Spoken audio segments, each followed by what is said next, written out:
హిందూ ధర్మం ప్రేక్షకులకు నమస్కారం. లక్ష్మీ రావమ్మ మా ఇంటికి ప్రత్యేక కార్యక్రమానికి స్వాగతం. ఈ శ్రావణ మాసంలో వచ్చే పూజలు వ్రతాలు ఏ విధంగా ఆచరించాలో తెలియజేసేందుకు మనతో పాటు ఉన్నారు ప్రముఖ జ్యోతిష్యులు మరియు ఆధ్యాత్మికవేత్త శ్రీమతి పూండ్ల కల్పవల్లి గారు. నమస్తే అమ్మా. మరొకరు ప్రముఖ జ్యోతిష్యులు మరియు ఆధ్యాత్మికవేత్త శ్రీమతి సుందరి ప్రఖ్య గారు. అమ్మ నమస్తే అమ్మ. నమస్కారం అమ్మ. ముందుగా మనకి ఒక్కొక్క మాసానికి ఒక్కొక్క ప్రత్యేకత ఉన్నప్పటికీ కూడా శ్రావణ మాసానికి అత్యధిక ప్రాధాన్యత అత్యధిక ప్రాముఖ్యతనిస్తూ ఉంటాం అమ్మవారి ఆరాధనకు. అయితే ఈ శ్రావణ మాసంలో అంటే వెంకటేశ్వర స్వామి పుట్టిన నక్షత్రం కాబట్టే ఈ మాసానికి ఇంతటి ప్రాధాన్యత వచ్చిందని అనుకోవచ్చమ్మా? లక్ష్మీం క్షీర సముద్రరాజతనయా శ్రీరంగధామేశ్వరీ దాసీభూత సమస్త దేవవనితాం లోకైకదీపాంకురాం శ్రీమన్మందకటాక్షలబ్ధ విభవత్ బ్రహ్మేంద్ర గంగాధరాం త్వాం త్రైలోక్య కుటుంబినీం సరసిజాం వందే ముకుంద ప్రియ. ప్రేక్షకులందరికీ శ్రావణ మాస శుభాకాంక్షలమ్మ. మీరు అడిగినటువంటి చక్కటి ప్రశ్న మొట్టమొదటే వెంకటేశ్వర స్వామిని తలుచుకునేటట్టుగా చేశారు. మనకి తెలుగు మాసాలన్నిటికీ ఒక ప్రత్యేకత ఉంటుంది. మనకి ఇంగ్లీష్లో అయితే మామూలుగా 1, 2, 3 తారీఖులు, దానికి ఒక నిరూపణ అంటూ ఏది కనిపించదు, ఒక సిద్ధాంతం మీద ఆధారపడి ఏది ఉండదు. అదే తెలుగు మాసాలకైతే పేర్లన్నీ కూడా పౌర్ణమి రోజు ఏ తిథి, ఆ తిథి రోజు ఏ నక్షత్రం అయితే ఉంటుందో దాన్ని అనుసరించి వచ్చేటువంటివే మనకి ఈ మాసాలన్నీ. అందువల్ల శ్రావణ మాసం అనే పేరు ఎలా వచ్చింది మొట్టమొదట అంటే పౌర్ణమి రోజు శ్రవణ నక్షత్రంతో కూడుకొని ఉండడం వల్ల ఇది శ్రావణ మాసము అయింది. సరే, అనుకోకుండా శ్రావణ మాసంలో శ్రవణ నక్షత్రం కలియుగ దైవమైనటువంటి వెంకటేశ్వర స్వామిది కూడా శ్రవణ నక్షత్రం అయి ఉండడం వలన దానికి ఇంకొంత ప్రాధాన్యత సంతరించుకుంది. అందువల్ల మనం శ్రావణ మాసం అనగానే స్వామివారి నక్షత్రంలో ఉన్నది కాబట్టి ఈ పేరు వచ్చింది అని చెప్పుకునే కన్నా జ్యోతిష శాస్త్ర ఆధారంగా నిరూపణైనటువంటి సిద్ధాంతం ప్రకారంగా ఏ పౌర్ణమి రోజైతే ఏ నక్షత్రం ఉంటుందో ఆ నక్షత్రాన్ని అనుసరించి చెప్పేదే కాబట్టి శ్రావణ మాసం శ్రవణ నక్షత్రం మీరు అడిగినట్టు కలియుగ వెంకటేశ్వర స్వామి నక్షత్రం అయి ఉండడం వల్ల ఇంత ప్రాధాన్యతను సంతరించుకుంది. చాలా చక్కగా వివరించారు. అలాగే శ్రావణ మాసానికి సంబంధించి ఈ మాసంలో చేసే పూజలు వ్రతాలకు సంబంధించి మీకు ఎలాంటి సందేహాలు ఉన్నా సరే స్క్రీన్ మీద స్క్రోల్ అవుతున్న లైవ్ నెంబర్స్కి స్క్రాల్ చేసి మేడమ్స్తో మాట్లాడి మీ సందేహాలను నివృత్తి చేసుకోవచ్చు. సుందరి గారు, అలాగే ఈ శ్రావణ మాసంలో అంటే ఏ మాసంలో అయినా సరే పర్వదినాలు వస్తూనే ఉంటాయి, కానీ శ్రావణ మాసంలో చూసుకుంటే కనుక ప్రతిరోజు పర్వదినంగానే చెప్పుకోవచ్చు. ఎందుకమ్మా? ప్రేక్షకులకు ముందుగా శ్రావణ మాస శుభాకాంక్షలు. శ్రీ గురుభ్యో నమః. మీరు అడిగిన ప్రశ్న చాలా మంచి ప్రశ్న. ఎందుకంటే దక్షిణాయనంలో మనకు మొదలయ్యాక వచ్చే ఈ కాలం ఏంటంటే మన ఆషాఢ మాసం అయిపోయాక శక్తి అమ్మవారి ఆరాధన చేసుకొని వాతావరణ పరిస్థితుల ప్రకారం కానీ వచ్చే మొదటి మాసం మనకి శ్రావణ మాసం. శివకేశవులు ఇద్దరికీ ఆరాధించే మాసం కింద చెప్పవచ్చు. అలాగే మన శాస్త్రాల ప్రకారం ఈ మాసంలో దేవతలందరూ కూడా ప్రసన్నంగా ఉంటారట. ఎందుకంటే మనకి ఈ మాసంలో వచ్చే పండగలు కానీ పర్వదినాలు కానీ గమనిస్తే మనకి అన్ని రకాల కోరికలు తీరడానికి, సంతాన సమస్యలు ఉన్న వాళ్ళకి శ్రావణ పంచమి నాగారాధన సంబంధించిన విషయాలు, సుబ్రహ్మణ్య స్వామి ఆరాధన, నాగదేవత ఆరాధన కనిపిస్తుంది. అలాగే అఖండ సౌభాగ్యాన్ని ఇచ్చే మంగళగౌరి వ్రతాలు అమ్మవారు, శ్రావణ సోమవారాలు, మళ్ళీ అయ్యవారు అమ్మవారు ఇద్దరికి ఉమా లాగా ఇద్దరు దగ్గర సోమవారం శివుడికి పరమేశ్వరి ఆరాధన చాలా అత్యుత్తమైన ఫలితాలు ఇస్తుంది. ఇకపోతే శుక్రవారం అందరికీ అష్టలక్ష్మిని ప్రసాదించే మనకి వరలక్ష్మి వ్రతం కూడా మనకి ఈ మాసంలోనే వస్తుంది. అంటే ప్రతి శుక్రవారం కూడా అన్ని రకాలు అంటే ధనం ఒకటే కాదు, సంతానం అష్టలక్ష్మి రూపంలో అమ్మవారి అనుగ్రహం కలగడానికి కూడా మనకి శ్రావణ మాసం చాలా అత్యుత్తమైన మాసం. అంటే ఈ మాసంలో ఈ పర్వదినాల్లో మనం చేసే పనులు, అలాగే పుత్తద ఏకాదశి, వామన జయంతి, మనకి ఇంకా చూస్తే కనుక హయగ్రీవుడు జ్ఞానప్రదాత విద్యార్థులకి సంబంధించిన అంటే ఇహలోకానికి సంబంధించిన విషయాలు ఏ కోరిక ఏ సమస్యలు ఉన్నా కూడా తీర్చే మాసానికి మనకి అనుగుణంగా ఈ శ్రావణ మాసం చెప్పుకోవచ్చు. వచ్చే పర్వదినాలు అంటే ఈ దక్షిణాయనం అంటేనే ఉపాసనా కాలం. సహజంగా చాతుర్మాస వ్రతం స్టార్ట్ అవుతుంది, మొదలవటం ఇవన్నీ మనకు కనిపిస్తున్నాయి నియమాలు. అంటే అలాగే వాతావరణ ప్రకారం కూడా చక్కగా వర్షాకాలం అంటే ఎక్కడికి వెళ్లకుండా ఇక్కడే ఉండని ఆరాధన చేసుకొని రాబోయే శక్తి ఆరాధనకి మనం ముందుగా మనస్సు. అంతేకాకుండా శ్రావణ మాసానికి అధిదేవత మాసాధిపతి చంద్రుడు. జ్యోతిష్ శాస్త్ర ప్రకారం చంద్రో మనసో జాతః, చంద్రుడు అంటే ఆ మనస్సును నిగ్రహించి మన మనస్సుకు సంబంధించిన విషయాలన్నీ కూడా ఒక నిగ్రహ శక్తి కానీ అలవాటు అవ్వటం కానీ నియమాలు తీసుకున్న పూజలు చేసిన వ్రతాలు చేసిన అఖండ ఇహలోకానికి పరలోకానికి పనికొచ్చే అన్ని విషయాలు కూడా ఇక్కడ పనికొచ్చే విధంగా ఈ శ్రావణ మాసం మనకి అలా ఉన్నది. కాబట్టి ప్రత్యేకంగా శ్రావణ మాసం అన్నది అంత ఉత్తమమైన మాసం అని చెప్పింది. నభగ మాసం అని కూడా అంటారు ఈ మాసాన్నే మనకి, శ్రావణ మాసాన్ని. ఎందుకంటే కాలానుగుణంగా చక్కగా సద్వినియోగం చేసుకుంటే ఈ మాసంలో మనం చేసి మనకి చక్కగా అమ్మవారి అనుగ్రహం కానీ అయ్యవారి అనుగ్రహం కానీ అన్ని రకాలు కూడా చక్కగా నెరవేర్చడానికి సదవకాశం ఉన్న మాసం. ఇది అత్యుత్తమైన మాసం. మంచి విషయాన్ని తెలియజేస్తారమ్మా. కల్పవల్లి గారు, మనం ఈ శ్రావణ మాసంలో వచ్చే మంగళవారాల్లో స్త్రీలు మంగళగౌరి వ్రతాన్ని ఆచరిస్తూ ఉంటారు కదా, ఈ వ్రతం అనేది కేవలం సౌభాగ్యం కోసమేనా, లేదంటే ఏదైనా ఇంకా ప్రయోజనాలు సిద్ధిస్తాయా? శ్రావణ మంగళ గౌరీ వ్రతం అనేది వివాహం అవ్వంగానే 5 సంవత్సరాలు చేసుకునేటువంటి నోము, జీవితకాలం చేసుకునేటువంటిది కాదు. 5 సంవత్సరాలు ముఖ్యంగా చేసుకోవాల్సిందే. అయితే పెళ్ళయి అత్తగారింటికి రాగానే మొట్టమొదటిగా నోయించేది ఏదైనా ఉన్నది అని అంటే శ్రావణ మంగళ గౌరీ వ్రతమే. అయితే దీన్ని వ్రతం అంటారా నోము అంటారా అని అడిగితే నోము అని అంటారు. శుక్రవారం చేసుకునేది వరలక్ష్మి వ్రతం, ఇది నోము. వ్రతం అంటే జీవితకాలం చేసుకునేది. నోము అంటే ఒక 5 ఏళ్ళు 3 ఏళ్ళు 2 ఏళ్ళు చేసుకునేదాన్ని నోము అంటాము. అయితే ఇది సౌభాగ్యానికి సంబంధించిందా అంటే స్త్రీలు ఎప్పుడూ కోరుకునేది సౌభాగ్యమే. సౌభాగ్యము అనగానే ఏంటి, మంగళ ద్రవ్యాలని ఎప్పుడూ వాళ్ళ దగ్గరే ఉంచుకోవడానికి అర్హత కలిగి ఉండడము. దాంతోపాటు సంతానం కావాలి, భర్త ఆరోగ్యంగా ఉండాలి, కుటుంబం అంతా చక్కగా సంతోషంగా ఆనందంగా ఉండాలి. స్త్రీ ఎప్పుడూ ఆనందంగా ఉండి సంతోషంగా ఎలా ఉంటుంది అంటే తన కుటుంబాన్ని బట్టి ఉంటుంది. తను చక్కగా ఉంటే తన కుటుంబం అంతా బాగుంటుంది. దానికోసమని మొట్టమొదటిగా మరి పెళ్ళై రాగానే ఆ అమ్మాయికి ఏం తెలియదు కదా వీళ్ళ ఇంట్లో. అందువల్ల తను కొత్త జీవితాన్ని స్టార్ట్ చేయాలి అన్నప్పుడు అమ్మవారి యొక్క అనుగ్రహం పొందాలి. అమ్మ ఇలాగ నువ్వు నిత్యము గౌరీ పూజ చేసుకోవాలి.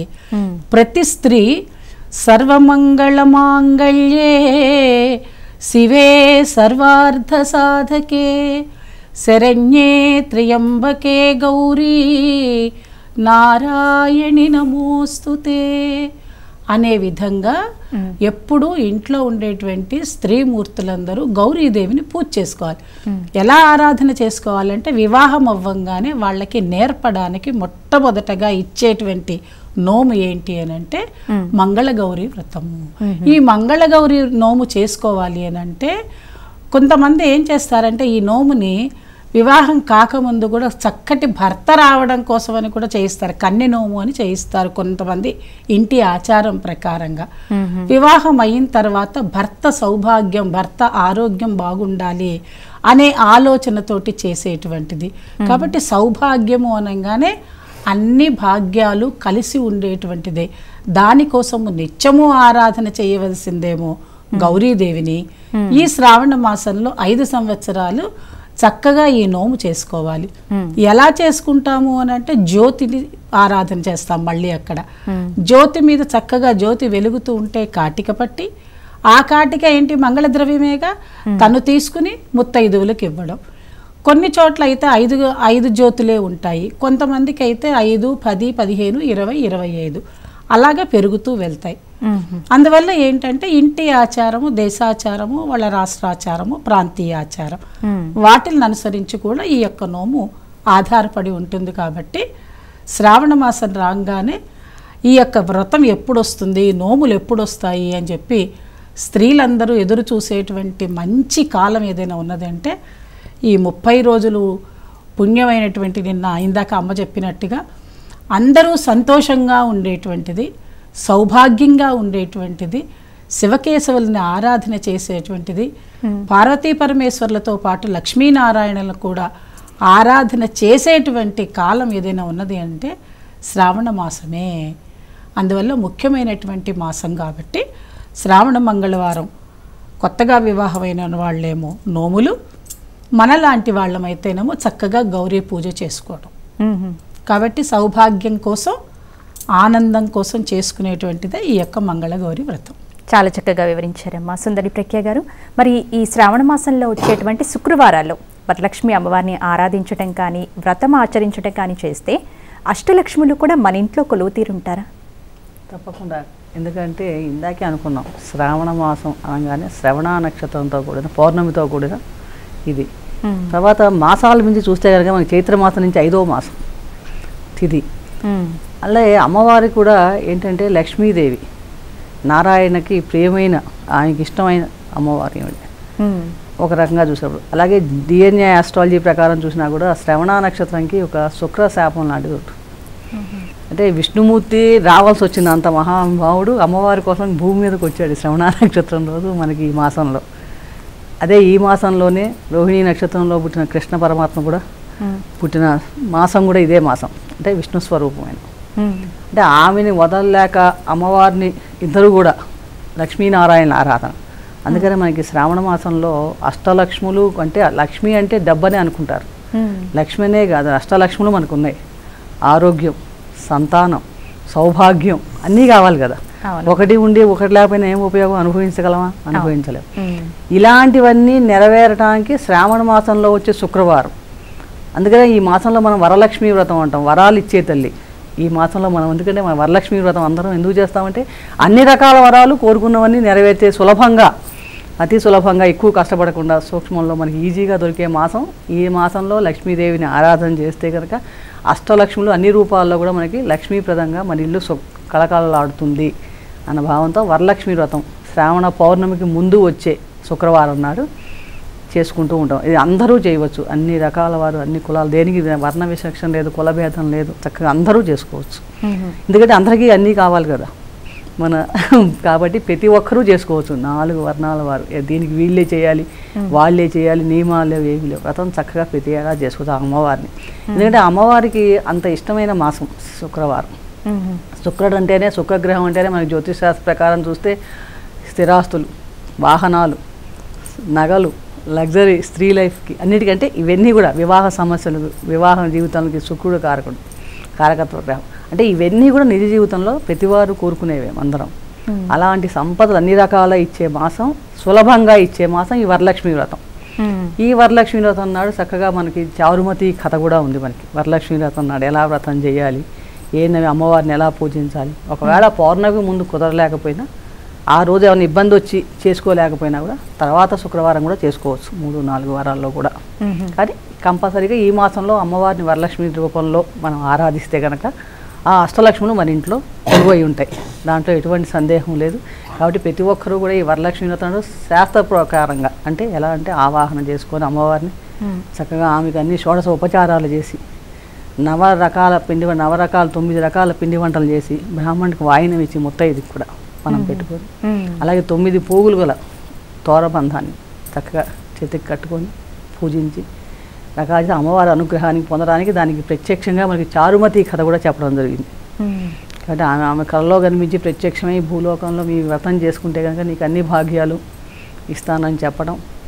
దాన్ని చేసినప్పటి నుంచి ఆమెకు అప్పుడే క్షణంలో ఆమె ప్రతివాద మహిత్యం వల్ల ఆమెకి ఇమీడియట్గా అన్నీ దొరకటం గమనిస్తే కనుక అంత ప్రాధాన్యతమైన మాసం శ్రావణ మాసం. ముఖ్యంగా వరలక్ష్మి వ్రతం, లక్ష్మీ ఆరాధన చాలా ఉత్తమమైన ఫలితాలు ఇస్తుంది.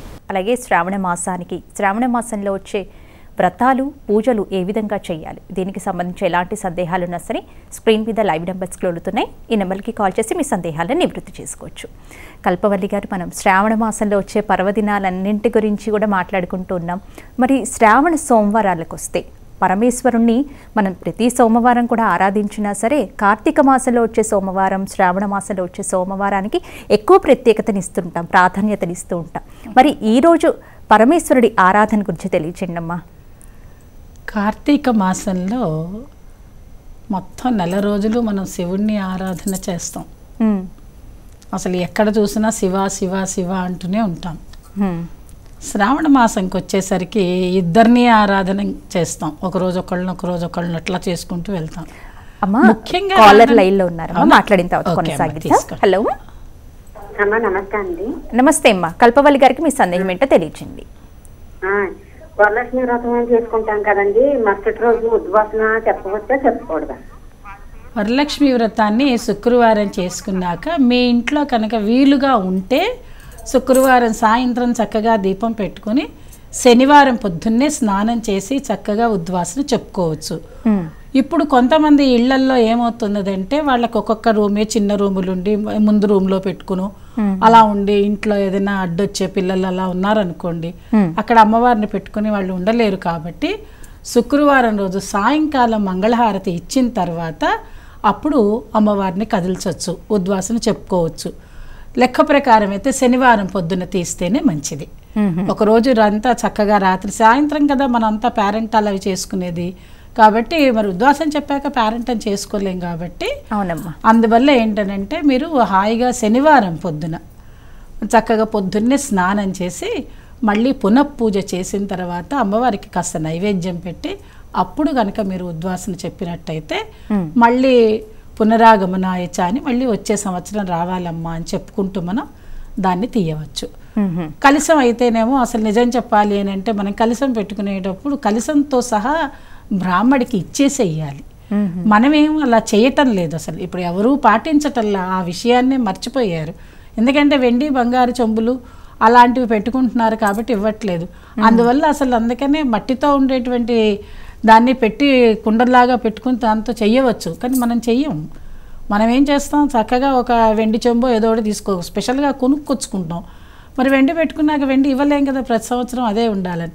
అలాంటప్పుడు ఏం చేయాలి అని అంటే ఆ వెండి చెంబే కనుక పెట్టినట్టయితే దాన్ని తీసేసిన తర్వాత పాలతో సంప్రోక్షణ చేయాలి. చేస్తే మళ్ళీ మీకు వచ్చే సంవత్సరం పెట్టుకోవడానికి వీలుగా ఉంటుంది. ఆ పని మాత్రం చెయ్యండి అమ్మా. నెక్స్ట్ కాలర్తో మాట్లాడదామండి. హలో హలో నమస్తే అమ్మా. నమస్కారం అండి. అమ్మా సుందరి ప్రఖ్య గారికి మీ సందేహం తెలియచేయండి. నమస్కారం అమ్మా. నాకు 5th మంత్ రన్ అవుతుంది, ప్రెగ్నెంట్. ఈ నాగుల పంచమి రోజు నేను గుడికి వెళ్ళొచ్చా, పుట్టలో పాలు పోయొచ్చా అని డౌట్ ఉంది మ్యామ్. సహజంగా మనకి ప్రాణం పోసుకుంటుంది శిశువు 5వ నెలలోనే ప్రాణం పోసుకుంటుంది. కాబట్టి సహజంగా సూతకం అంటే 7వ నెల నుంచి అసలు చేయడానికి అసలు పనికిరాదు.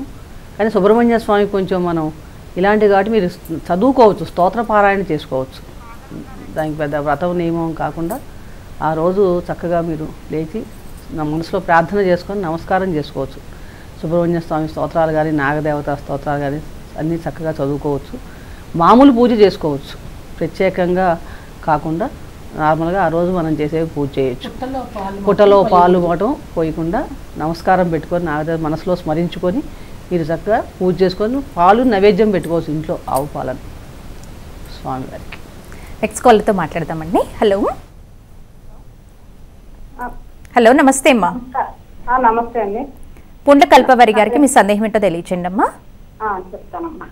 అమ్మ నమస్కారం అమ్మా. చెప్పండి అమ్మా. నమస్తే అమ్మ. నాకు పోయిన వారము ఆదివారం రోజు మాకు బోనాలు జరిగినాయి ఇక్కడ. అవును. బోనాల రోజు గుడికి వెళ్ళినాము. ఆ రోజు నాకు అమ్మవారి దగ్గర గాజులు పూలు అవి ఇస్తే ఆ రోజు చేయి జారి కింద పడిపోయినాయి అమ్మ గుడిలోనే. మళ్ళా నిన్న అమావాస్య, నిన్న గుడికి వెళ్ళి పెరగనము నిమ్మకాయ దీపము అవి పెట్టేసాం. నిన్న చేతికి గాజులు పసుపు కుంకుమ అవి ఇస్తే అవి కానీ ఇట్లా చేయి తగిలి కింద పడ్డాయమ్మ. నాకు కొంచెము దాని గురించి ఏదైనా ఇది ఉందా? అమ్మా మీరేమి దిగులు పడకండి, అది ఏదో పొరపాటుగా చేయి జారి కింద పడ్డాయి, అంత మాత్రం చేత మనల్ని ఏమి అమ్మవారు శపించదు, దానివల్ల మీకేమీ జరగదు. నా మాట వినండి. భూదేవి మనకున్నది ఎందుకు, నేల మీద పడిందంటే ఆవిడ రక్షిస్తుంది మనల్ని. పొరపాటుగా పడ్డాయి, మంగళద్రవ్యం పడకుండా చూసుకోమంటాం మనం. కాళ్ళకు తగలనియద్దు, కింద పడద్దు, విరగద్దు అని చెప్తాము. చేతిలో నుంచి జారాయి, ఎవరో తోసుంటారు, లేదంటే ఇంట్లో ఏదో ఉంటుంది, చేతిలో శక్తి లేకో ఏదో జారి కింద పడి ఉంటాయి, పొరపాటు అయ్యింది.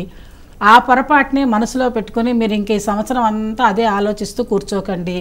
చక్కగా ఇవాళ నుంచి శ్రావణ మాసం మొదలైంది, అమ్మవారిని హాయిగా లక్షణంగా పూజ చేసుకోండి.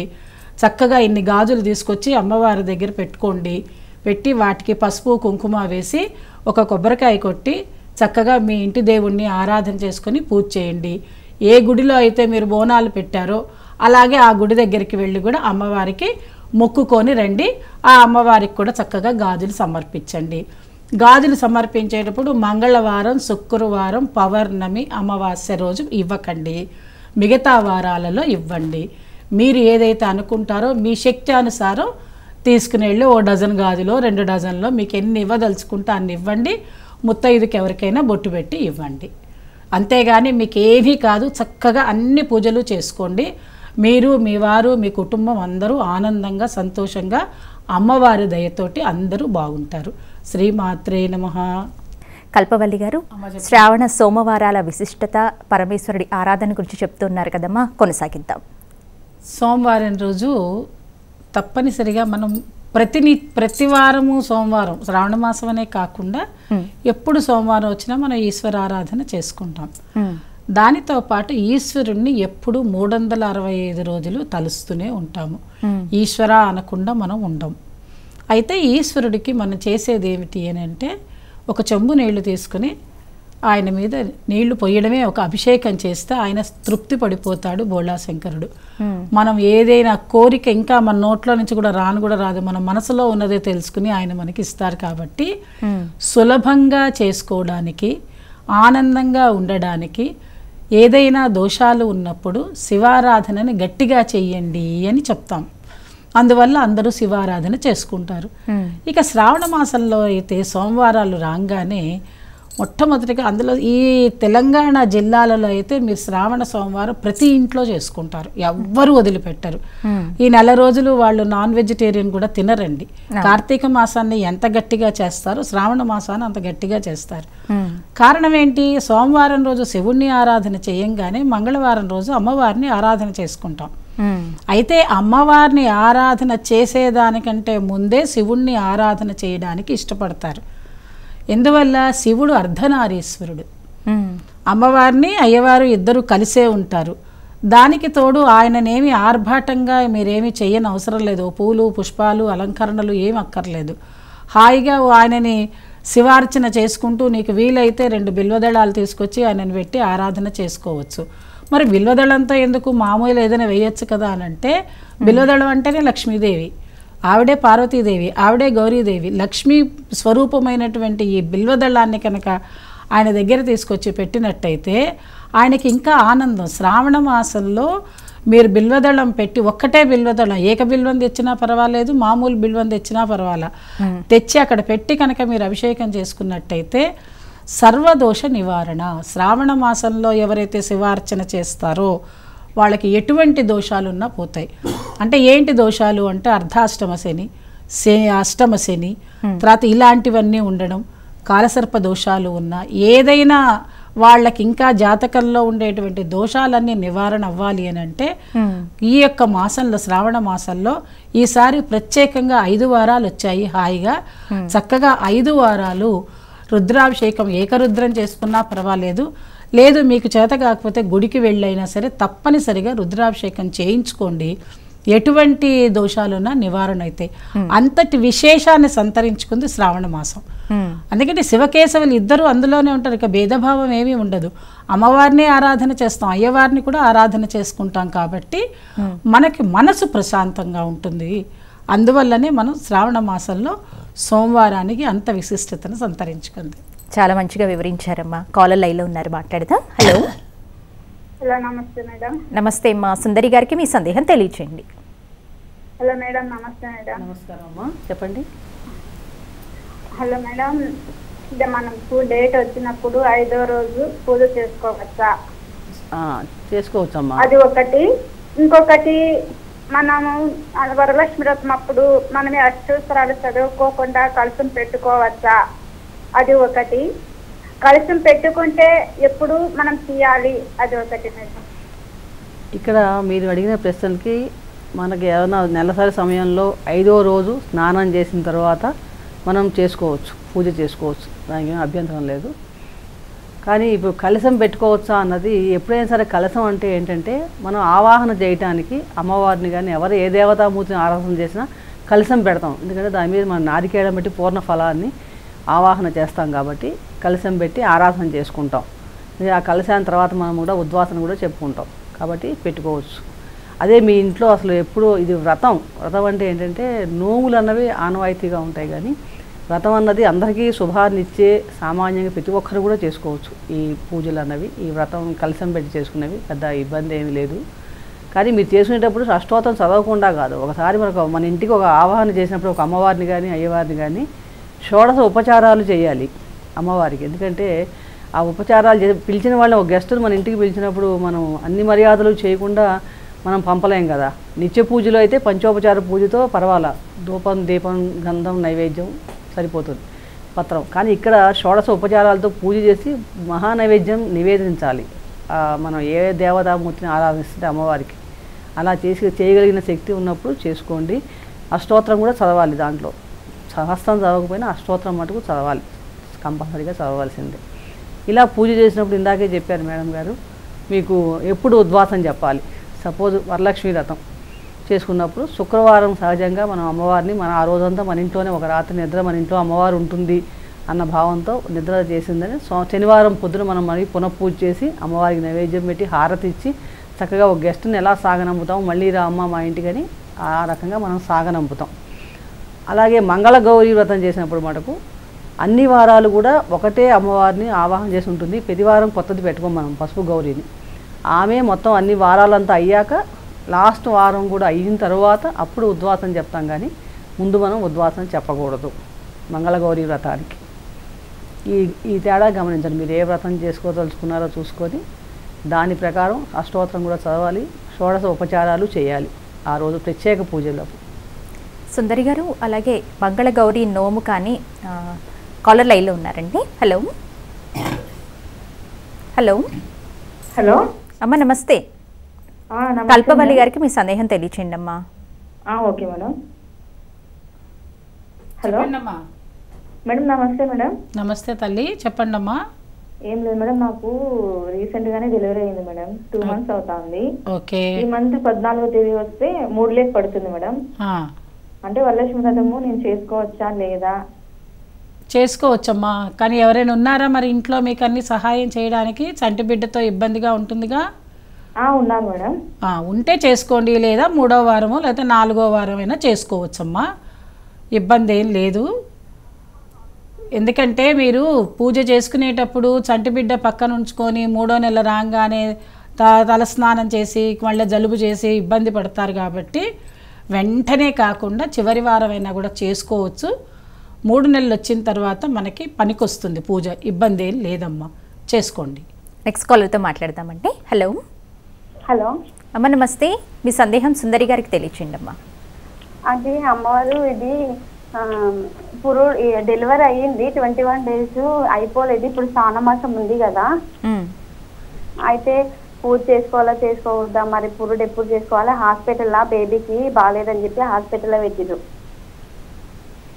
ఓకే, అంటే అంత ఇబ్బంది కనుక అమ్మవారు ఎప్పుడు అంత మన మనసులో కూడా తలుచుకోవచ్చు అమ్మ. 21 రోజులు పురుడు చాలా చిన్న పిల్ల కదా, పాపకు కూడా బాగాలేదంటున్నారు పిల్లకి. కాబట్టి 21 రోజులు మీకు కూడా బాలింతదని ఒక నెల రోజులైనా కొంచెం గట్టిపడాలి కదా.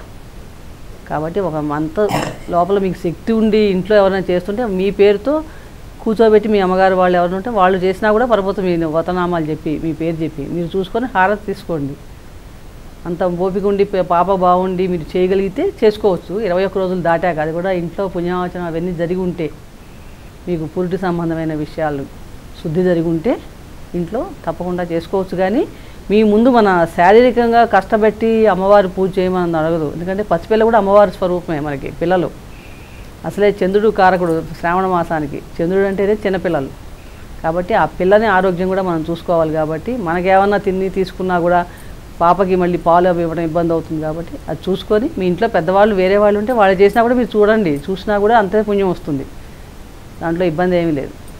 నెక్స్ట్ కాల్తో మాట్లాడదామండి. హలో హలో, నమస్తే అమ్మా. నేను లక్కవారి నుంచి మాట్లాడుతున్నానమ్మా, నాగలక్ష్మి. నమస్తే అమ్మా, కల్పవల్లి గారికి మీ సందేహం చెప్పండి. నమస్తే అమ్మా. నమస్తే అమ్మా, చెప్పండి. లక్కవారి నుంచి చేస్తున్నానమ్మా. నేను కలసం పెట్టేటప్పుడు కలసం మీద కొబ్బరికాయ మనం మరుసటి శనివారం కొట్టచ్చా మేడం? ఏంటమ్మా? కలసం మీద కొబ్బరికాయ పెడతాం కదండి రకంలోని. అవును. కొబ్బరికాయని మనం ఇంట్లోని కొట్టేసుకోవాలి శనివారం అని అంటారు. కొట్టుకోవచ్చా లేకపోతే ఎవరైనా పంతులు గారికి ఇవ్వచ్చండి? పంతులు గారికి కాదమ్మా, అసలు కలశం మొత్తం మీరు ఇచ్చేటట్టయితే ఇవ్వండి. కలశం మొత్తం ఇవ్వకుండా ఉండేటట్టయితే ఆ శుక్రవారం పెట్టినటువంటి కలశం మీద కొబ్బరికాయని మీరు ఆదివారం రోజు శుభ్రంగా కొబ్బరికాయ కొట్టి దాన్ని పచ్చడి అలాంటివన్నీ చేయకూడదమ్మా. దాన్ని శుభ్రంగా తురిమి కొంచెం చక్కెరన్నా బెల్లమన్నా వేసి మీ ఇంట్లో ఉండే వాళ్ళందరూ ప్రసాదంగా స్వీకరించండి. అంతకి తప్ప దాన్ని ఇంకా వేరే ఏమి స్టవ్ మీద వేడి చేయడం ఉడకబెట్టడం అలాంటి పని ఏమీ చేయకూడదు. పచ్చడి పులిహారలు అలాంటివి ఏమీ చెయ్యరాదు. ఆదివారమే ఆ కొబ్బరికాయ కొట్టండి, శనివారం కూడా కొట్టకండి. ఉద్వాసం చెప్పంగానే తీసేసి గబగబా కొట్టేసి అలా చేయకండి. ఆదివారం రోజు శుభ్రంగా ఆ కొబ్బరికాయ కొట్టి మీ ఇంట్లో మీరు తినచ్చు. అంతే తప్ప మళ్ళీ పురోహితుడికి ఇవ్వాలనుకుంటే మీరు కలశం మొత్తం ఇవ్వటం లేదు కాబట్టి అది ఇవ్వని అవసరం లేదు. కలశంతో సహా ఇచ్చేస్తే ఆయనకే ఇచ్చేసేయండి. ఆ జాకెట్ బట్ట, ఆ కొబ్బరికాయ, ఆ కింద పెట్టిన కలశం. సుందరి గారు, మరి శ్రావణ మాసంలో చేసే మంగళగౌరి నోము కానీ వరలక్ష్మి వ్రతం కానీ ఏ వేళల్లో ఆచరించాలమ్మా? మనకి శ్రావణ మాసం అనగానే ఏ పూజ చేసినా కూడా సూర్యోదయానికి ముందే మనం నిద్ర లేచి స్నానాధికాలు ముగించుకోవాలి. ఇల్లు శుభ్రం చేసుకోవటం, ఏ పూజ వరలక్ష్మి వ్రతం కానీ మంగళగౌరి వ్రతం కానీ చేసేటప్పుడు. అందుకని తెల్లవారుజామునే స్నానం చేసి మనం పూజా గదిని శుభ్రం చేసుకొని చక్కగా ఆ దేవతని మంగళగౌరి అయితే మంగళగౌరి అమ్మవారిని, వరలక్ష్మీదేవి అయితే వరలక్ష్మీదేవిని, లక్ష్మి ఆ రోజు మనం పూజ చేసుకోవడం చాలా శ్రేష్టం. అలాగే ఆ రోజు సాయంత్రం కూడా ప్రదోష కాలంలో కూడా చక్కగా మళ్ళీ పునః పూజ చేయాలి. దీపారాధన చేసుకొని సాయంత్రం కూడా చేసుకోవాలి. ముఖ్యంగా సోమవారాలు అయితే పొద్దున ప్రదోష సోమవారం చాలా విశిష్టత. ప్రదోష కాలంలో కూడా మనం పూజలు చేసుకోవాలి. ముఖ్యంగా ఇలాంటి వ్రతాలు నోములు నోచేటప్పుడు ముందు రోజు రాత్రి మనం భోజనం చేయకుండా ఉండటం, తెల్లవారుజామున నిద్ర లేవటం, సూర్యోదయం బ్రాహ్మీ ముహూర్తం విశిష్టత. అంటే సూర్యోదయం కంటే ముందు కంపల్సరీ నిద్ర లేవాలి. లేచి స్నానం కూడా పూర్తి అవ్వాలి సూర్యుడు వచ్చేటప్పటికి. చేసుకొని చక్కగా అప్పుడు మనం ఆ వ్రతాన్ని చేసుకుని వ్రతానికి సంబంధించిన పనులన్నీ కూడా చేసుకుని పూజ చేసుకుంటే శ్రేష్టం. నెక్స్ట్ కాలర్ లైన్లో ఉన్నారండి, మాట్లాడదాం. హలో. హలో అమ్మ నమస్తే, మీ సందేహం కల్పవల్లి గారికి తెలియచేయండి. నమస్తేనండి. నమస్తే అమ్మా, చెప్పండి. ఆయన లేరండి, పూజ మామూలుగా పూజ ఎలా చేసుకోవాలి నేను అని. మీ ఇంట్లో ఎవరైనా ఉన్నారమ్మా? మీ కోడలు వాళ్ళు కానీ మీ వారు లేరు? సరే, మీ ఇంట్లో ఎవరు లేరా? మీరు ఒక్కళ్ళే ఉంటారా? వాళ్ళు వేరే ఉన్నారండి, దూరంగా. మీరు ఒక్కళ్ళే ఉంటారా ఇంట్లో? నేను ఒక్కదాన్నేనండి. మీరు ఒక్కళ్ళే ఇంట్లో ఉంటే చక్కగా స్తోత్రాలు చదువుకోండి. రోజు చదువుకున్నట్టు ఆ రోజు కూడా చదువుకోండి. కలశం పెట్టి పూజ అయితే చేసుకోలేరు కానీ మీరు చక్కగా అన్ని స్తోత్రాలు చదువుకోండి. దేవుడికి ఏదైనా నైవేద్యం పెట్టాలంటే పెట్టుకోండి. ఏదైనా భగవంతుడికి మనసు ప్రధానం అమ్మా. మీరు ఏమిటి, ఎందుకు, ఎక్కడ అనేది కాదు. మనసు లేకుండా ఏది చేసినా వృధానే.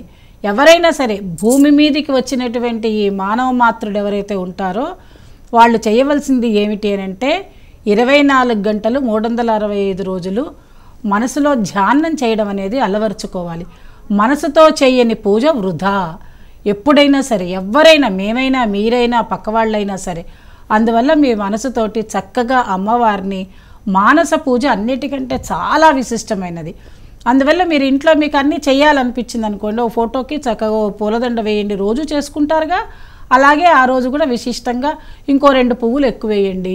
ఇంట్లో ఏదైనా మీరు నైవేద్యం ఎవరికైనా పిలిచి పెట్టాలనుకున్నారనుకోండి, ఓ 4-5 రకాల నైవేద్యాలు కూడా చేసి చక్కగా దేవుడికి పెట్టండి. తప్పేమీ లేదు. అది ఆయన టైం వచ్చింది, వారి కాలం చేశారు, అంతకంటే మునిగిపోయింది ఏమీ లేదు. మీరు బ్రహ్మాండంగా పూజ చేసుకోవచ్చు. నెక్స్ట్ కాల్తో మాట్లాడదామండి. హలో. హలో, నమస్కారం. నమస్తే అమ్మా, సుందరి గారికి మీ సందేహం తెలియచేయండి. చెప్పండి. నమస్తే అమ్మా. అది ఈ రోజు నుంచి శ్రావణ మాసం కదమ్మా, మా అమ్మాయికి నిన్న పీరియడ్స్ వచ్చినాయి. అది నేను పూజ ఏం చేసుకోవాలో డౌట్ మీద చేసుకోవాలా వద్దా అన్నట్టుగా చేసుకోలేదు. మరి మీ అమ్మాయికి కదా వచ్చింది? ఇంట్లో మీరు విడిగా ఉండగలిగి మీరు శుద్ధిగా స్నానం చేసి చేసుకుంటే చక్కగా చేసుకోవచ్చు, మీరు చేసుకోవచ్చు.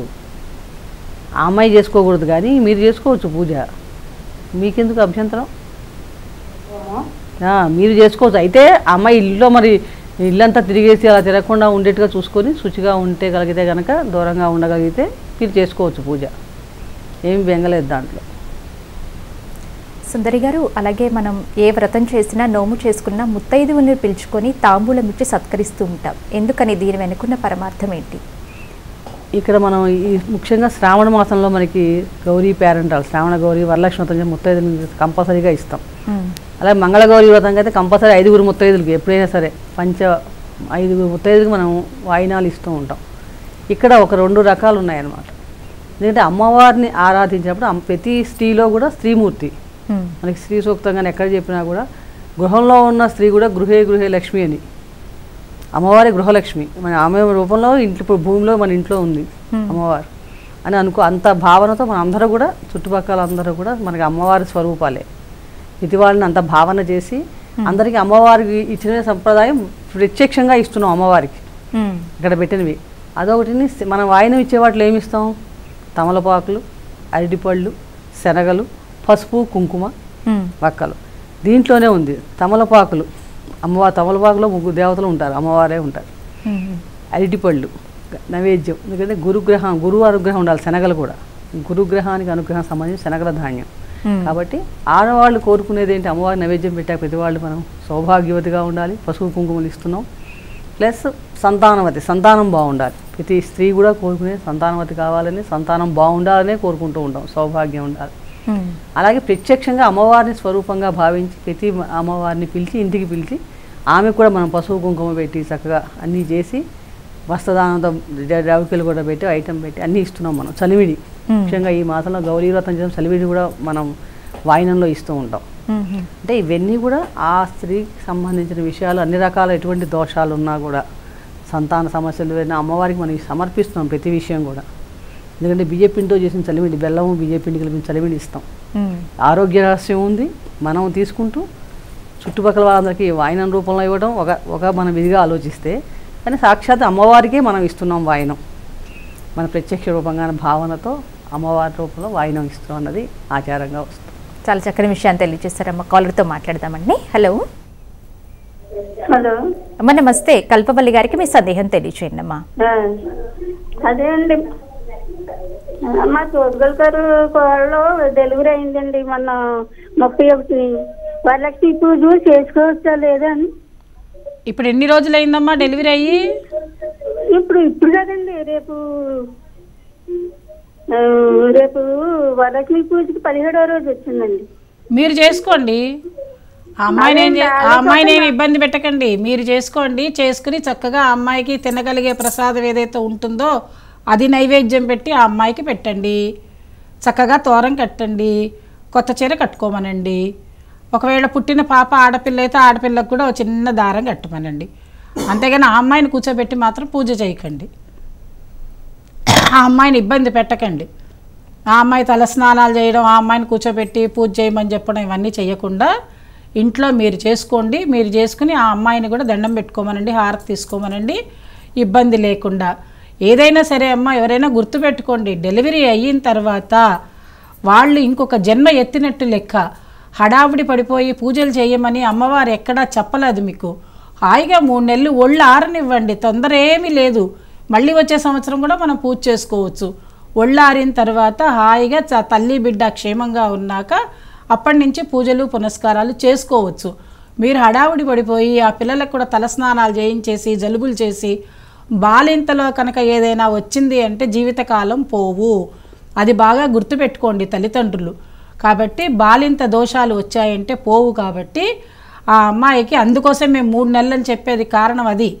21 రోజుల 15 రోజుల అనేది కాదు, ఒళ్ళు ఆరాలి.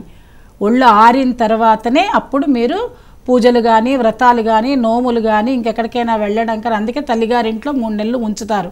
ఎలా పడితే అలాగా బాలింతరాలని చెయ్యకూడదు.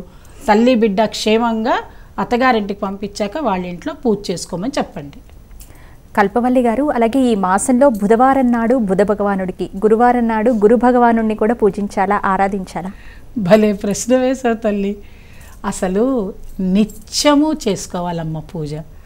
సోమవారం అని, మంగళవారం అని, బుధవారం అని అలా ఏమీ లేదు. ఈ దేవుడు ఈ రోజే ఉంటాడు, రేపు ఎక్కడో వెళ్ళిపోతాడు. ఆయన ఏమి వీసా వచ్చి అమెరికా ఏమి వెళ్ళిపోడు, ఆయన అక్కడే ఉంటాడు. ప్రతిరోజు పూజ చేసుకోవాల్సిందే. బుధవారం రోజు విఘ్నేశ్వరుడికి ఆరాధన. అందువల్లనే అందరూ వారం రోజులు ఏ ఏ దేవుళ్ళని అడుగుతూ ఉంటారు మమ్మల్ని. అందువల్ల అలా అడిగిన వాళ్ళకి ఇలా చెప్తుంటాం, బుధవారం రోజు చక్కగా మీరు విఘ్నేశ్వరుని ఆరాధన చేయండి, గురువారం దత్తాత్రేయుని ఆరాధన చేయండి, శుక్రవారం లక్ష్మీదేవిని ఆరాధన చేయండి, శనివారం కలియుగ వెంకటేశ్వర స్వామిని ఆరాధన చేయండి, అలాగే ఆంజనేయ స్వామిని ఆరాధన చేయండి, ఆదివారం సూర్యనారాయణని ఆరాధన చేయండి. అంటే అర్థం ఏమిటి అని అంటే, కల్పవల్లి గారు కాలర్ లైన్ లో ఉన్నారండి, మాట్లాడిన తర్వాత కొనసాగిద్దాం. హలో హలో అమ్మా. అమ్మ నమస్తే. అమ్మా నమస్తే అమ్మా. మీ సందేహం కల్పవల్లి గారికి తెలియచేయండి. ఓకే అమ్మా. అమ్మా నమస్తే. నమస్తే అమ్మా, చెప్పండి. ఇప్పుడు 5 ప్రాణములు 5వ తనమే అంటారు కదమ్మా, దాని గురించి కాస్త వివరిస్తారా? అంటే ఇంకొక క్వశ్చన్, ఇప్పుడు మనం నోముల్లో ఇప్పుడు సత్యనారాయణ వ్రతము అలాంటివి చేసుకున్నప్పుడు నవగ్రహ పూజ చేస్తాం కదా, దీంట్లో కూడా మనం నవగ్రహ పూజ చేయాలా? వరలక్ష్మి వ్రతం అప్పుడు కూడా మీరే చేసుకుంటారా, అయ్యగారిని పిలిపించి చేసుకుంటారా? మేమే చేసుకుంటామమ్మా. మీరు ఒక్కళ్ళే చేసుకుంటే మీరు ఎలాగ మరి మండపారాధన అవన్నీ మీకు వచ్చా చేసుకోవడం? మరి అదే అందుకే ఆ క్వశ్చన్ మిమ్మల్ని అడుగుతున్నా. అమ్మవారి ఏ కలశం పెట్టి పూజ చేసుకోవాలన్నా మొట్టమొదట మండపారాధన చేసుకోవాలి. చక్కగా మీరు ఒక నియమనిష్టలతో చేసుకోవాలంటే ఒక పురోహితుడిని పిలిపించి ఆయనతోటి చక్కగా ఇవన్నీ చేయించుకోండి. అవన్నీ ఏది మాకు వీలుగా లేదంటే వరలక్ష్మి వ్రతంలో సులభోపాయంగా చేసుకోవడానికే స్త్రీమూర్తులకి ఈ వరలక్ష్మి వ్రతాన్ని పెట్టింది కారణం. దీనిలో మీరు ఏది చేసినా చేయకపోయినా కలశం పెట్టిన తర్వాత షోడశోపచార పూజలు చేసి చక్కగా అష్టోత్తరము, వీలైతే సహస్రనామార్చన కూడా చేసుకుంటే ఇంకా మంచిది. అమ్మవారికి తగ్గ నైవేద్యాలన్నిటినీ పెట్టి కలశం పెట్టిన తర్వాత తోరం పెట్టి తోరగ్రంథిని పూజ చేసి ఆ తోరం అమ్మవారికి ఒకటి సమర్పణ చేసి ముత్తైదుకి చేసి మీరు కూడా కట్టుకుని ఈ రకంగా కథ చదువుకుని కథ అక్షింతలు మీ మీద వేసుకుని ఇవన్నీ చేసుకోవాలి. దానిలోనే మంగళద్రవ్యాలను కూడా పెట్టాలి. మంగళద్రవ్యాలంటే అర్థం ఏమిటి? పసుపు, కుంకుమ, తర్వాత గాజులు, మట్టి గాజులు వేసుకోవాలి. ఎంత కోటీశ్వరులైనా ఏదైనా సరే మట్టి గాజులు తప్పనిసరిగా వేసుకోవాలి. దానిలోనే అమ్మవారు ఉంటుంది. కాళ్ళకి మెట్టెలు పెట్టుకోవాలి, కాళ్ళకి కాళ్ళ పట్టీలు పెట్టుకోవాలి, తలలో పువ్వు పెట్టుకోవాలి. ఇవన్నీ మంగళద్రవ్యాలు. అంటే అర్థం ఏమిటి? చక్కగా శుభప్రదంగా శోభాయమానంగా మనం ఎలా ఉంటామో అలా అమ్మవారిని కూడా అలంకరణ చేసుకుని అవన్నీ మీరు మనసులో తలుచుకుని చక్కగా అమ్మవారికి షోడశోపచార పూజ చేసి అమ్మవారి అనుగ్రహానికి పాత్రలవ్వండి. ముఖ్యంగా మనసుతో పూజ చెయ్యండి. నెక్స్ట్ కాల్తో మాట్లాడదామండి. Hello madam. నమస్తే అమ్మా. సుందరి ప్రఖ్యా గారికి మీ సందేహం ఏంటో తెలియచేయండి. మేడం, మా వారు వాళ్ళ నాన్నమ్మ చనిపోయి 5 నెలలు అయింది మేడం. అది వరలక్ష్మి వ్రతం చేయిస్తా లేదా? కానీ ఆమె ఎత్తుబడి చేసి వేరే ఇక్కడ మేడం ఆ గృహంలో చేసుకోవచ్చు లేదా? మీరు కర్మ ఎవరు చేశారమ్మా? మీ వారు చేశారా, ఇంకెవరైనా చేశారా? మా వారే మేడం, మా భర్త చేశారు. మీ వారు చేసినప్పుడు ఈ ఏడాది సూతకం 8 సూతకం అయ్యేదాకా వ్రతాలు అవి చేయకూడదమ్మా. పీటల మీద కూర్చొని చేసేవి కుదరవు.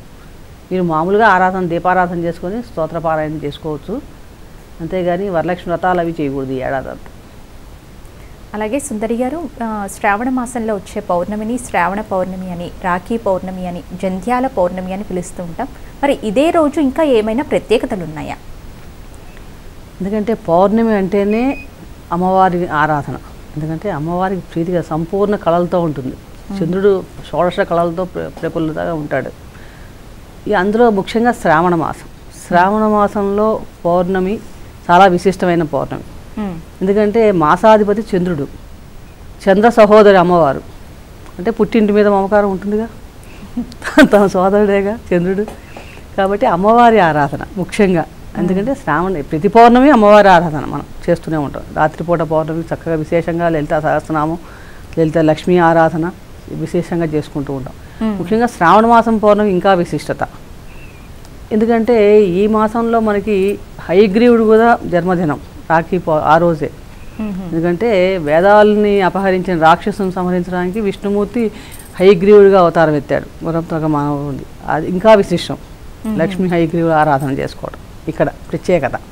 ఎందుకంటే అందుకని వేదాధ్యయనానికి సహజంగా చాతుర్మాస మొదలైనప్పటి నుంచి ఈ మాసంలో వేదాధ్యయనం ఎక్కువగా చేస్తూ ఉంటారు జనాలు. ఎందుకంటే ఈ కొత్తగా ఉపనయనమైన వాళ్ళు ఎవరైనా ఉంటే ఇప్పటి నుంచి ఉపాకర్మ చేస్తారు. ఉపాకర్మ అంటే ఇప్పటి నుంచి 5 నెలల పాటు వేదాధ్యయనం చేస్తుంటారు, నేర్చుకుంటారు.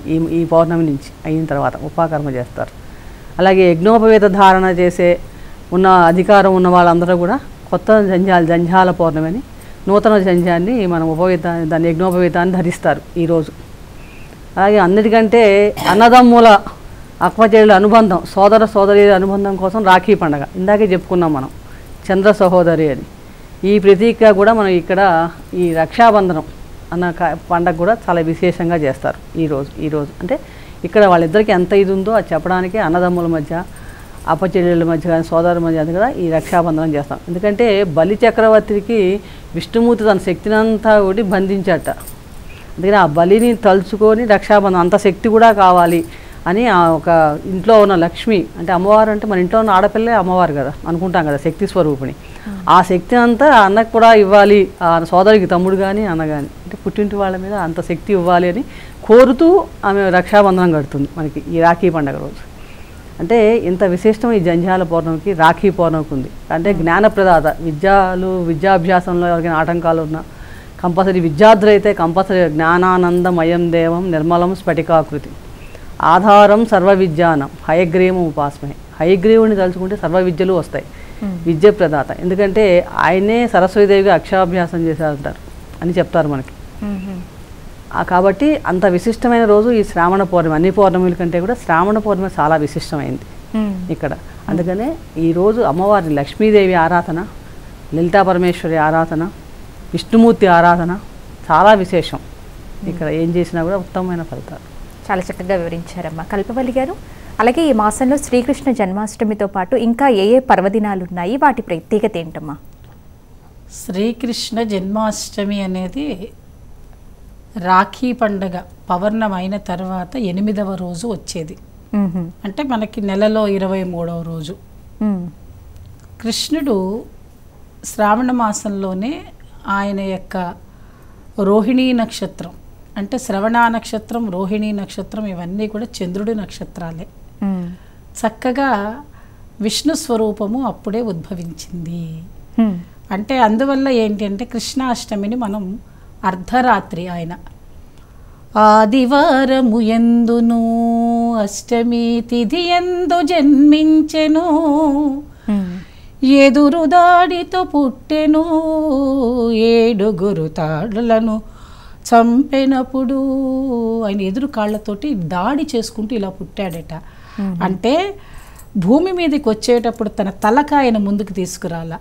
మానవ మాత్రం అయితేనే తలను ముందుకు తీసుకొస్తాం, భగవంతుడైతే కాళ్ళనే ముందుకు తీసుకొచ్చి, ఎందువల్ల శరణాగతి.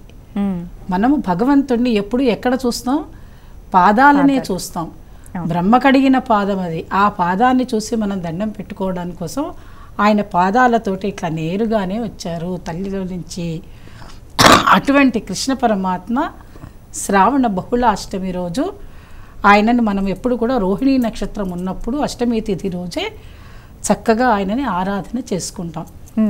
శ్రావణ మాసంలో ఏది తక్కువ ఉన్నదండి? అన్నీ ఎక్కువే. అందరినీ హాయిగా పూజ చేసుకోవచ్చు. ఎన్ని రకాల పిండి వంటల్ని చేసి సాయంత్రం దాకా ఉండి ఇన్ని రకాల పిండి వంటలు చేయాలిగా, 21 పిండి వంటలు చేస్తాం.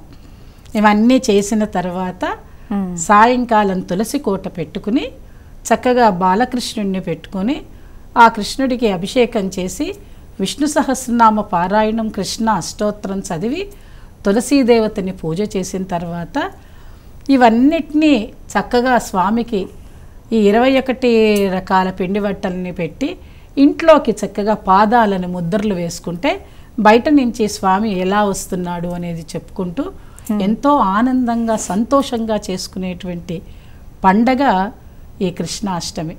ఎవరైనా ఎంత దానికి ఏమి కష్టపడేది ఏమీ లేదండి. ఇవన్నీ చెయ్యలేని వాళ్ళు ఉన్నారనుకుందాం, హాయిగా కృష్ణుడి యొక్క ఫోటో పెట్టుకుని భగవద్గీత పారాయణం చేయండి చాలు, ఇంకేం అక్కర్లేదు. మేము ఇవన్నీ చేయలేమంటే ఓ 2 పండ్లు తెచ్చి నైవేద్యం పెట్టండి, లేదంటారా ఒక అరటిపండు, ఒక్కటే అరటిపండు దొరికినా అది తెచ్చి పెట్టండి.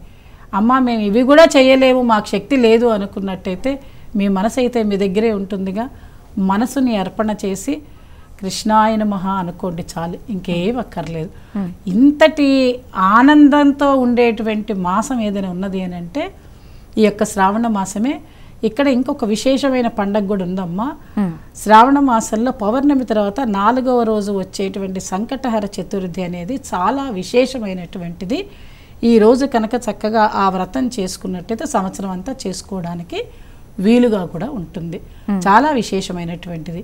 అట్లా ఏ రోజు విశేషం లేదు అని లేదు. ఇందాక మీరు అడిగారుగా ఏ బుధవారం ఏం చేసుకోవాలంటే, బుధవారం ఎలా వినాయకుడిని తెలుసుకుంటామంటే సంకటహర చతుర్థి రోజు వినాయకుడిని తలుచుకుంటాం, గురువారం రోజు దత్తాత్రేయుడిని పూజ చేసుకుంటాం. అలాగా ప్రతి వారం రోజులు చక్కగా పూజలు చేసుకోవచ్చు. వారంతో పాటు 4 వారాలు చేసుకోవచ్చు. హాయిగా తోరాలు కట్టుకోవచ్చు, నలుగురిళ్ళకి వెళ్ళొచ్చు. సమాజ శ్రేయస్సు, మానవ శ్రేయస్సు అన్నీ కలిసి ఉండేటువంటి, ప్రపంచ శ్రేయస్సు అంతా కలిసి ఉండేటువంటి ఏదైనా ఉన్నది అని అంటే ఈ శ్రావణ మాసమే. కాబట్టి అందులో ముఖ్యంగా స్త్రీ శక్తి స్వరూపిణి, ఆవిడ పూజ చేసిందంటే ఆ శక్తి 10 మందికి వస్తుంది. అందువల్ల శ్రావణ మాసాన్ని ఆనందంగా చేసుకుందాం. మనతో పాటు మన ప్రేక్షకులందరికీ కూడా ఒక్కసారి శ్రావణ మాస శుభాకాంక్షలు, అమ్మవారి అనుగ్రహం ఉండాలని కోరుకుంటూ ఇంతటితో. కల్పవల్లి గారు, సుందరి ప్రఖ్య గారు, శ్రావణ మాసం విశిష్టత గురించి తెలియజేస్తూనే ఈ మాసంలో వచ్చే పర్వదినాల ప్రాముఖ్యతని గురించి కూడా చాలా చక్కగా వివరించారమ్మా. ఇద్దరు కూడా ధన్యవాదాలు. శ్రావణ మాసంలో వచ్చే పూజలు, పర్వదినాలు, వాటిని ఏ విధంగా ఆచరించాలి, ఎలాంటి నియమాలు పాటిస్తూ ఈ పూజలను చేయాలి వంటి విషయాలను ఈనాటి రావమ్మ లక్ష్మి మా ఇంటికి ప్రత్యేక కార్యక్రమంలో ఇప్పటివరకు తెలుసుకున్నాం కదా. మరొక కార్యక్రమంలో మళ్ళీ కలుసుకుందాం. నమస్కారం.